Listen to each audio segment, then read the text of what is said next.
4 championships, 1 undisputed championship at bantamweight 377 days ago.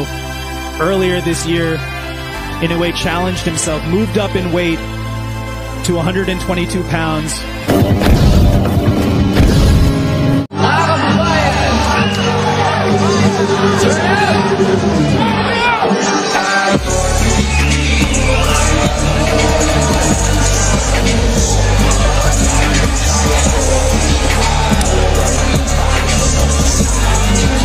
Hello guys, welcome back to our channel Winsworld TV.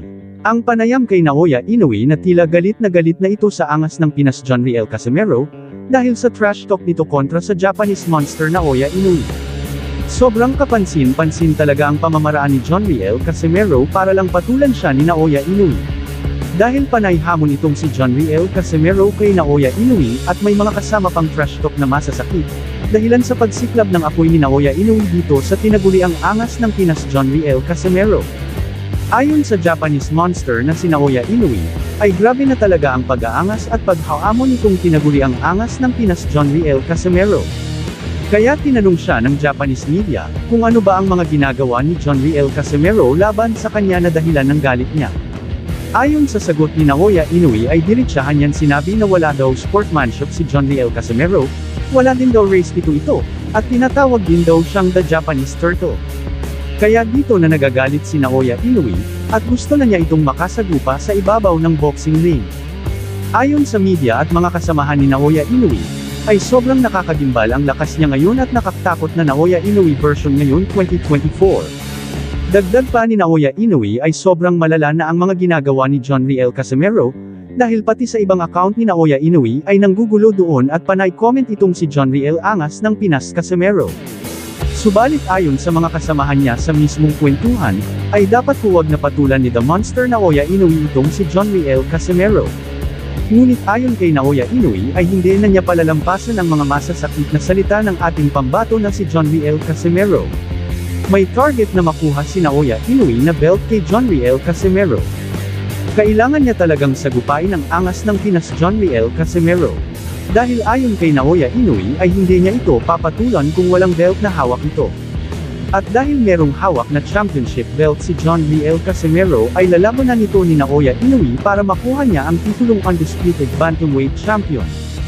At sinabi ni Naoya Inoue na hindi daw niya papansinin si Jonriel Casimero kung wala itong hawak na championship belt kahit anong gawin pa daw niyang pagpapapansin dito.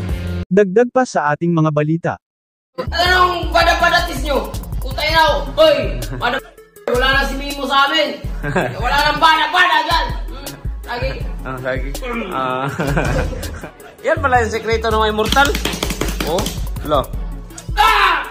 So ayon mismo sa The Japanese Monster and 4 Division World Champion na si Naoya Inoue, nabalak na niyang isunod labanan si Cuadro Alas angas ng Pinas Jonriel Casimero, pag natalo niya si former 2 World Division Champion Luis Neri sa kanilang paparating na laban ngayong Mayo taong kasalukuyan. Ngunit gusto ni The Japanese Monster Naoya Inoue na ipasailalim si Jonriel Casimero aka angas ng Pinas Cuadro Alas, sa drug testing, bago niya harapin at labanan ito. Ngunit ang sagot ni Jonriel Casimero, ay pinagtatawanan niya lang at naglabas pa ng video sa kanyang official YouTube channel na Cuadro Alas It's My Boy. Ayon kay Jonriel Casimero kung bakit siya malakas ay dapat kumain lang ng kamotong kahoy at saging. Bigla pang nangasar si Jonriel Casimero sa tinaguriang The Japanese Monster na kumain na lang ng kamote. Ngunit ayon sa kapatid ni Jonriel Casimero na si Jason Casimero na kaya daw nag-request ng body test itong si Naoya Inoue. Dahil takot lang si Naoya Inoue labanan si Jonriel Casimero. Ayon sa mga kapatid na Casimero, sobrang dami daw ng rason ni Inoue kung malakas ka kumain ka muna ng mga pagkain galing bukid. Dagdag pa ng magkapatid na walang problema kung e-body test siya. Walang duda na isang napakalakas talaga ni Inoue sa ibabaw ng boxing ring, pero mas hihigitan pa daw ni Casimero itong halimaw ng Japan na si Naoya Inoue aka the Japanese Monster.